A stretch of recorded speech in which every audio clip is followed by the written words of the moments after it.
Dan juga satu ciri khas, suka makan banyak. Bener? Bener kan? Coba akuilah. Ibu-ibu coba kalau bapak-bapak makan di rumah kalau makan nasi, orang Sulawesi nasinya segini, menggunung namanya itu. Bener, orang Papua juga. Kadang ilmu di sekolah belum tentu di lapangan berlaku. Kalau berpegang ke peraturan nggak bisa langsung 10 hari ya 10 hari. Jadi kita harus mengerti sifat daripada anak buah kita. Kita harus mengerti sifat dari rakyat kita. Rakyat kita punya sifat, dan kita adalah bangsa yang Bhinneka Tunggal Ika. Kita bangsa yang majemuk. Bukan kita yang minta, Tuhan yang menentukan bahwa kita lahir di kepulauan ini.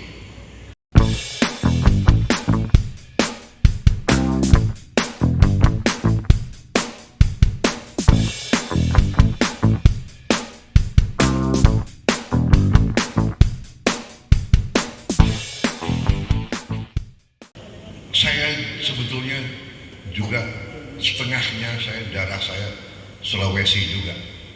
Ibu saya orang Minahasa, Sulawesi Utara. Jadi saya agak mengerti sosok orang Sulawesi. Saya agak mengerti sosok orang Indonesia Timur. Tadi pemberani, setia. Kalau sudah setia ya setia, tidak ragu-ragu, tidak mau mengorbankan prinsip. Kemudian tadi ya, berani, setia, fisiknya kuat. Tapi ada lagi ciri khasnya orang Sulawesi dan Indonesia Timur. Kadang-kadang cepat naik. Benar? Cepat naik, tapi cepat turun juga. Dan orang Sulawesi Indonesia Timur ini juga, ini maaf ya kalau kuliah umum ini tidak terlalu ilmiah Pak. Gak apa-apa Pak Rektor ya, karena saya mau bicara kesan-kesan juga ya.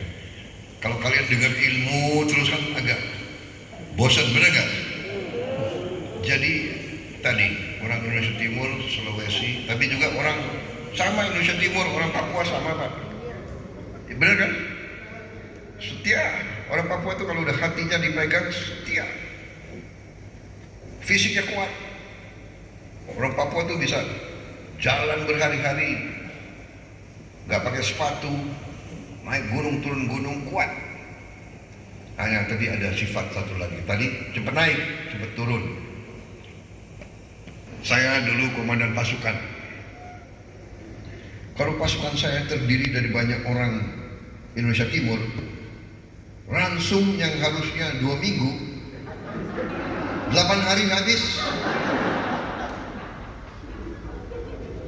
Jadi kadang-kadang ilmu di sekolah belum tentu di lapangan berlaku. Kalau berpegang ke peraturan nggak bisa langsung 10 hari ya 10 hari. Jadi kita harus mengerti sifat daripada anak buah kita. Kita harus mengerti sifat dari rakyat kita. Rakyat kita punya sifat, dan kita adalah bangsa yang Bhinneka Tunggal Ika. Kita bangsa yang majemuk. Bukan kita yang minta, Tuhan yang menentukan bahwa kita lahir di kepulauan ini. Saudara tidak minta bahwa saudara lahir di Toraja. Ya, jadi saya tidak minta bahwa ibu saya orang Sulawesi, bapak saya orang Jawa. Itu kehendak Tuhan. Jadi Indonesia ini ditakdirkan majemuk.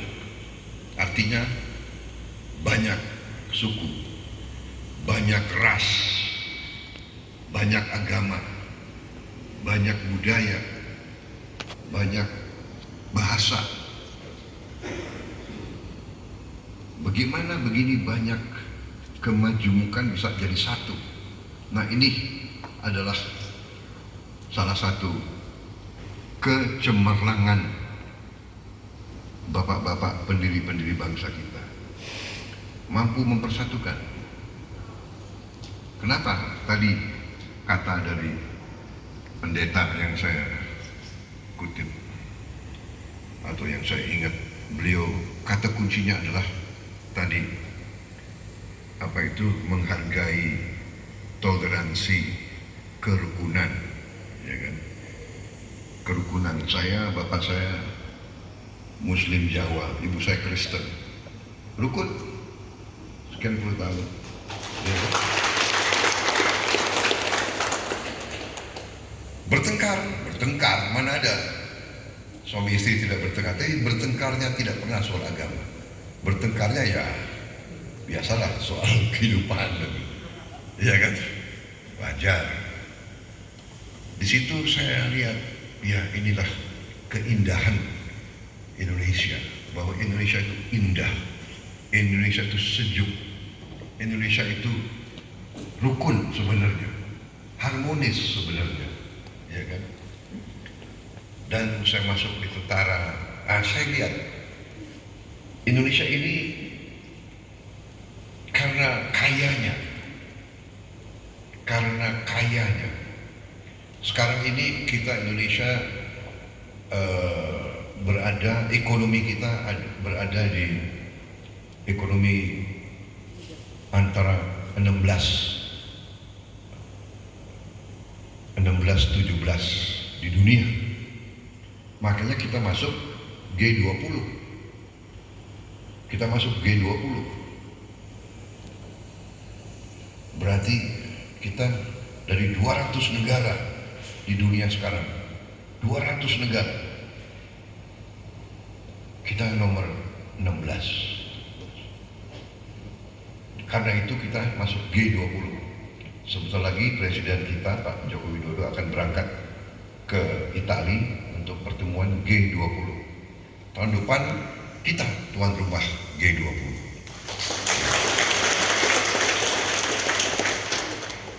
Ya, masalah kita sekarang adalah masalah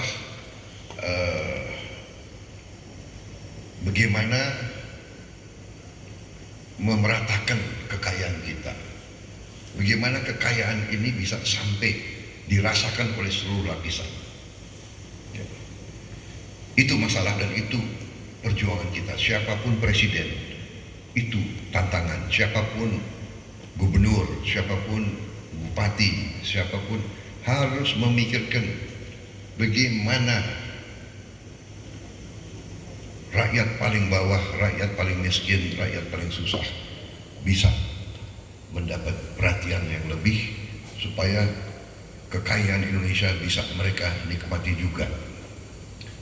Ini masalahnya, bahwa kita kaya. Kemudian beberapa tahun yang lalu saya jumpa dengan pengusaha terbesar di dunia, perusahaan-perusahaan yang paling besar. Mereka juga sampaikan, riset kami, Indonesia ini adalah negara ke-7 terkaya dari sumber alam. Ke-7 dari 200 negara, kita ke-7. Dan semua perhitungan, semua ramalan ke depan menyampaikan bahwa sekitar 2045 kita mungkin ekonomi kita bukan ke-16 terbesar, mungkin ekonomi kita sudah menjadi ke-7 terbesar di dunia. Jadi sekarang setiap kelompok di masyarakat, para ilmuwan, para cendekiawan, para sarjana, para pemimpin adat, para pemimpin agama, para pengusaha, kita sekarang harus konsentrasi bagaimana kita mengelola, mengatur, memperbesar produktivitas kita.